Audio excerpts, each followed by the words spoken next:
Well, let's go back. Last night, the skies were lit up against over Hawaii despite a fireworks ban and thousands of pounds being confiscated. As folks ringing in the new year with a ton of illegals, that kept first responders very busy. Honolulu EMS says from Friday night through this morning, it responded to a total of 8 fireworks-related injuries, 3 of them involving kids.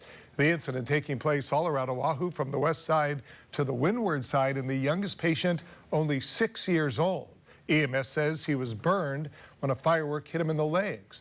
The Honolulu Fire Department also responding to 23 fireworks-related fires overnight. Nikki Schenfeld has more.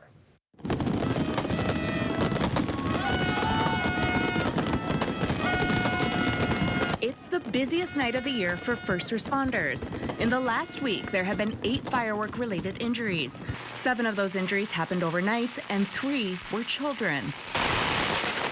EMS says a 6-year-old boy suffered burns after a firework hit him in the legs in Kapolei.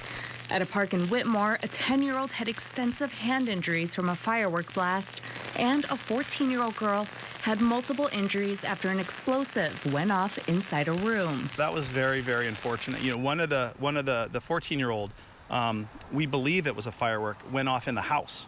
So I don't know the details of how that happened. A 20-year-old Waianae man injured his hand, and a 67-year-old had a deep cut from a firework blast.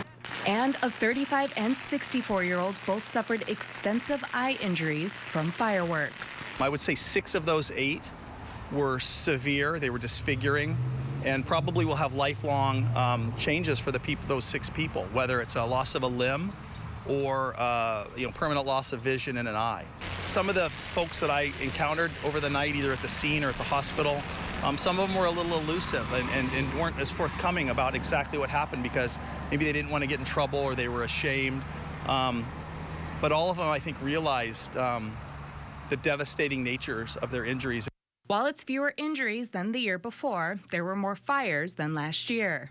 HFD says they responded to 23 firework-related fires, about 3 times more than 2022. They didn't reach 2 alarm status, so that's the good news, but we did see an increase. And I think, my message to the public was like, let's just take care of each other. So one of the structure fires was caused by an aerial that landed on the roof.